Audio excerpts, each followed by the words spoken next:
Hi, I'm Gayle with BERNINA of Naperville, and I just wanted to tell you how excited I am and how excited you might be if you have a new BERNINA 335 machine, because I'm going to show you how to be adventurous, be courageous, be so SEW confident when you stitch out your decorative stitches on this machine. I'm going to show you how to use cotton, poly, thread, what kind of bobbin thread to use in it, because today's session is all about using those decorative stitches that you don't think that you need, but you really need them because they're fun to use. So let's get started.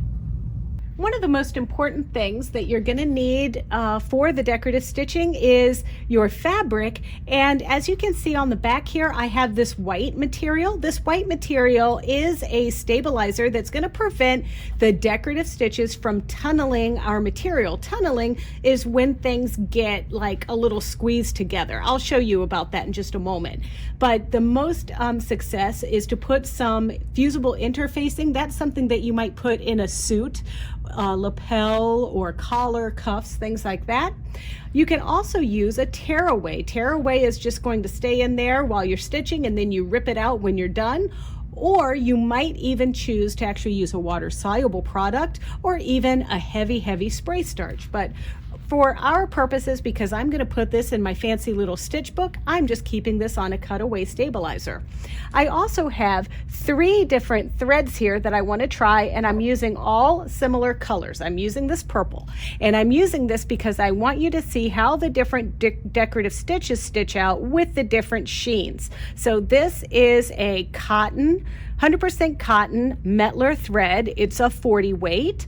This is a 40 weight polyester thread, that's Isocord, and this is a 40 weight tri-lobal polyester. This is made by Superior Threads. It's called Magnifico, and it has a little bit shinier of a sheen than this polyester, and of course the cotton is a little bit dull. I'm also going to be using a 75 embroidery needle in my machine when I do this decorative stitching. Some of you might be familiar with an open toe foot number 20. Now this is the full shank foot that I have on here, but if you have a BERNINA 325 or 335, you will recognize that it takes the snap-on sole. This is the shank and the regular standard sewing foot that comes on the machine when you purchase it. But I'm just going to change this out and show you how easy it is to change the feet. So I just pop this little guy off, boom, and put our open toe foot number on. And as you can see, this is marked 20. It's right there stamped in the middle of the foot. So I'm just going to squeeze that little red button back there and put this on here. Now obviously I can use either feet, it doesn't really matter, but why don't we just go ahead and choose our snap-on foot. You might like this in the future if you do applique, because the full shank version of the number 20 foot is a little bit shorter from here to there, and it helps you go around curves a little bit better. The next thing I want to do, you notice there's no needle in there. Well, that's because I'm changing my needle, and what I have right here is an embroidery size 75 needle. And this is a Schmetz needle. This is one of the Schmetz chrome needles you can see here. The chrome needles are designed to last a little bit longer. So normally you would remove your needle after every 8 hours of stitching, and hopefully with the chrome needles you can go a little bit longer than that. I also have a tool that I like because honestly my fingers are getting a little too chubby to fit in and undo that screw. So this little guy here is called a screw-key-doo, and the screw-key-doos come for the BERNINA 3 series and the 4 series and the 5 series, and that also covers your older Artista and Activa and Virtuosa machines and Aurora, and that just allows me to easily screw my needle back into place just like that. So now the first thing after I get my needle changed is I want to wind some of this bobbin thread. So this is bobbin thread in white, and this is the Eversewn bobbin thread. And really bobbin thread is a fine thread that you put just in the bobbin, and that is going to make the decorative stitching flatter on the bottom side and really just draw our attention to the beautiful top thread that we're going to use. So give me just a moment. I'm going to wind a bobbin of this, and then I promise we're going to thread this machine up with some of our awesome purple threads. All right, thank you for waiting for me while I wound my bobbin. So now I put my bobbin in there, and as you can see, the thread is fed through this little finger hole in the bobbin case, and that's going to draw up my bobbin so that you don't see any of the bobbin thread poking up on the top when I do my decorative stitches. The Bernina 335 has all of these fun little stitches. Now the top row, we're not going to stitch any of these. Those are pretty much just carryover utilitarian stitches. However, starting with the bottom row, we have a bunch of super cute little stitches. So I'm just going to go through those. And if you're unfamiliar with how to select a stitch on the Bernina 335, it's really easy. When you're picking from the card, you're just going to touch the hashtag, then touch the number of the stitch. So we're going to start off with stitch number 25, and you see it shows up right there on your machine. So now this is a tulip stitch. So I'm going to lower my presser foot, and you know, some of you, if you are a little bit timid with this and you'd like to slow down the speed of the machine, you can certainly do that. I'll show you where that is. This is the speed control here, and you can slow that down if you would like to be able to sew a little bit slower.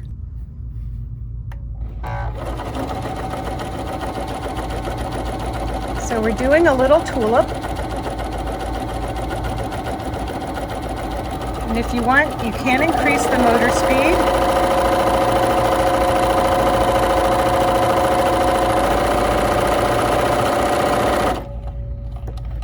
Go ahead and stop. I'm going to lift the presser foot, and I want to show you this stitch. So there are our little tulips. Okay, now one thing that you can't see very easily, but maybe if I do the profile on this, you can see that the material got sucked up a little bit with this stitch. But remember when I told you in the opening that you'll want to put a little bit of stabilizer back there? Well, that's why you need stabilizer, because that is what tunneling is. So let's go ahead and do our tulip stitch on our pre-stabilized material. And so we're back at our tulips, and I'm going to go ahead and just stitch this again.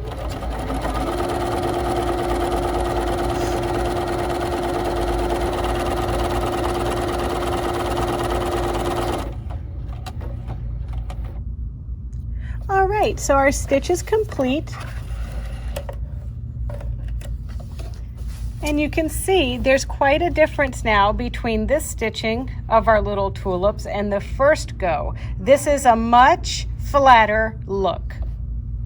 Let's talk about one more thing. Maybe you want to sew those tulips going the other direction. Well, that's what this little mirror button is for. See those triangles? The triangle represents a stitch pattern. So when you see this symbol, that's flipping the stitch pattern. So when we get this under our machine and we get started, let's give that a go.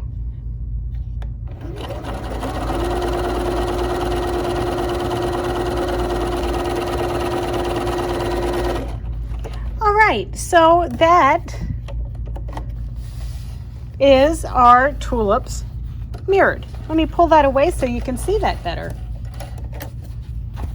So our little mirrored tulips, one going one way, one going the other way. Now this is my cotton 40 weight thread that I'm using. So I'm going to use another stitch on the machine, and let me just remove that mirrored function. Some of those stitches don't really need a lot of stabilizer, or they don't need necessarily this number 20 foot that we're using. But as we get into these stitches, these ones that are dark in color, these are satiny stitches. Now those are the ones that are going to be really close together. It's going to give a beautiful dark stitch look, and that's where we really need to rely on the beauty of our number 20 feet. Do you see on the bottom how that notch is cut? Well, that notch is cut to go over our satin stitches just perfectly. So I'm going to pick first stitch number 32. I just want you to see how beautiful this stitch is when it stitches out.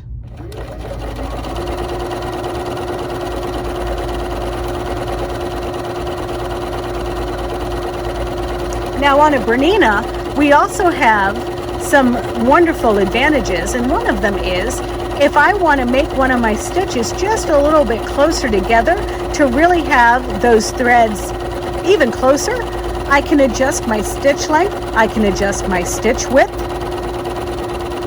I really can have a lot of control over what I do with this machine.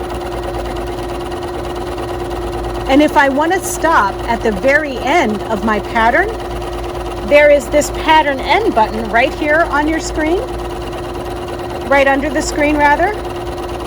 And by selecting that, when this stitch is complete, it's going to stop automatically. And now let's have a look at this stitch. Very pretty. Now, what I want to do is take a moment to sew out this stitch with my 2 other threads. So my next stitch, I'm going to use isocord. Isocord thread is loaded up, so I'm going to deselect my pattern end. I'm still using stitch number 32, and now I'm going to stitch this stitch. And you're probably going to see a slightly different sheen.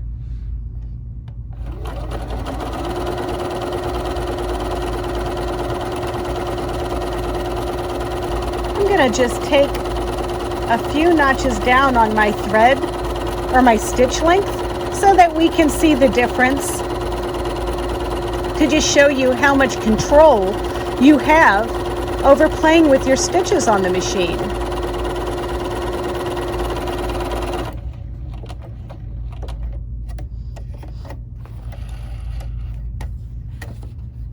And look at that stitch.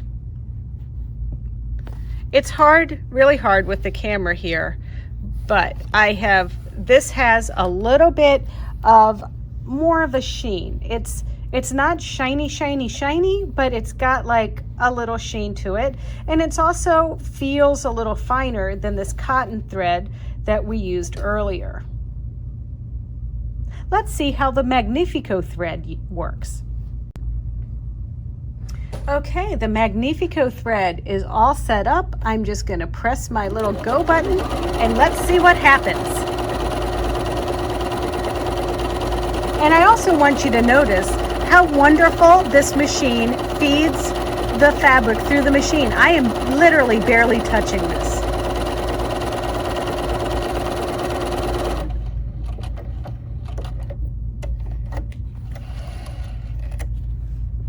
And there we have another beautiful row of stitching.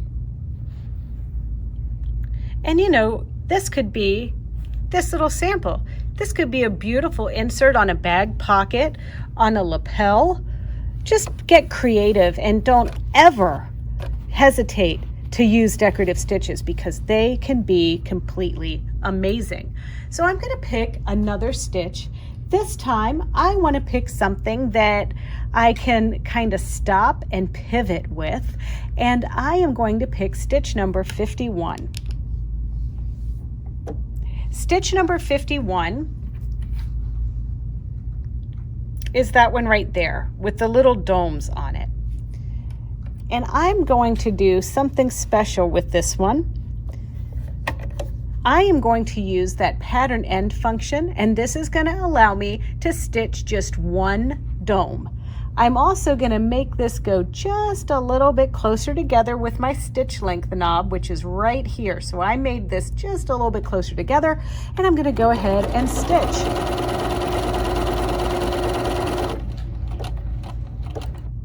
So now I'm going to put my needle down, and do you see how I press that button? Well, that makes my needle down button engage. So now every time I stop sewing, my needle is going to land in the down position. Now I'm going to rotate this clockwise, and now I'm going to stitch this stitch again. And now I'm going to lift and pivot and stitch this again.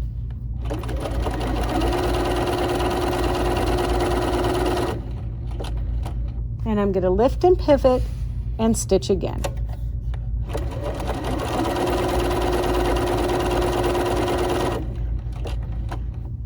And now I can press and hold to lift the needle out. And look at that, I've got a pretty little flower. I mean, obviously, this stitch is also made to be a perfectly fine decorative stitch.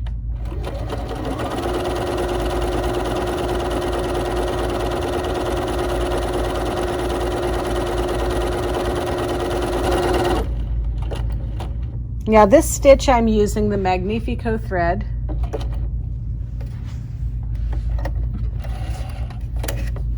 And yes, there's a beautiful sheen to it.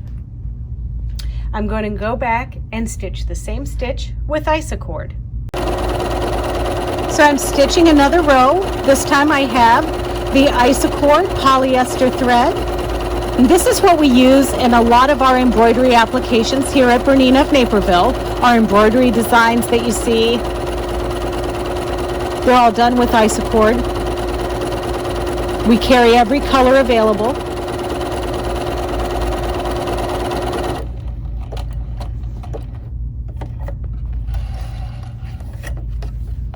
And there's our design.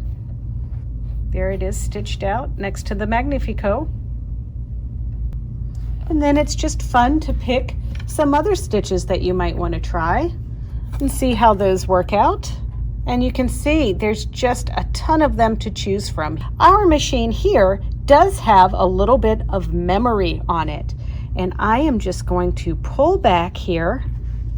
So what I want to do is I want to stitch this asterisk stitch. So I'm going to stitch that stitch. That is number 78. So I'm just going to select it here on my machine. But I just want to show you what this stitch looks like when it stitches out.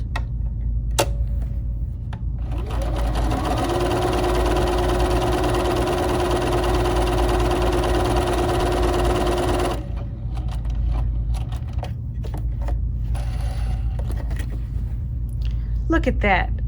Let's see if you can see it here. Let me line it up more like this. Makes a tiny little asterisk, and also does a pretty good job of making that little hole in there. This is a very heirloom oriented type of stitch, but you might want to do a couple of more experimental things with this, and that's why I pulled the camera back here. I'm going to open up my memory bank, and I'm going to insert stitch number 78, enter, and then what I'm going to do is I'm going to also put a straight stitch in. Maybe I should put 2 straight stitches in, and now I'm going to stitch this out next to the asterisk stitch that I just did.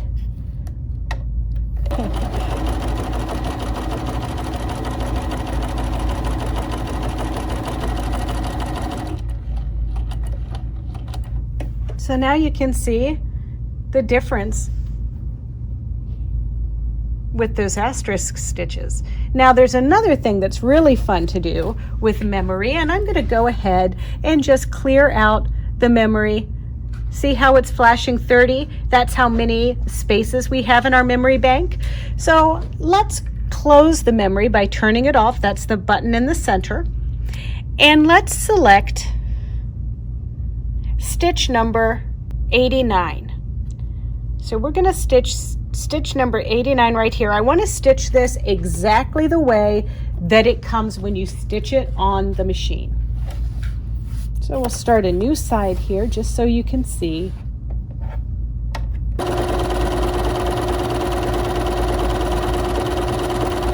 So there is our beautiful little, those look like eyes to me, let's be honest. But now let me show you what you can do that makes this totally cool. So we're opening up our memory bank again. I'm going to select stitch number 89 and enter. Then I'm going to select stitch number 89 and mirror it and then enter.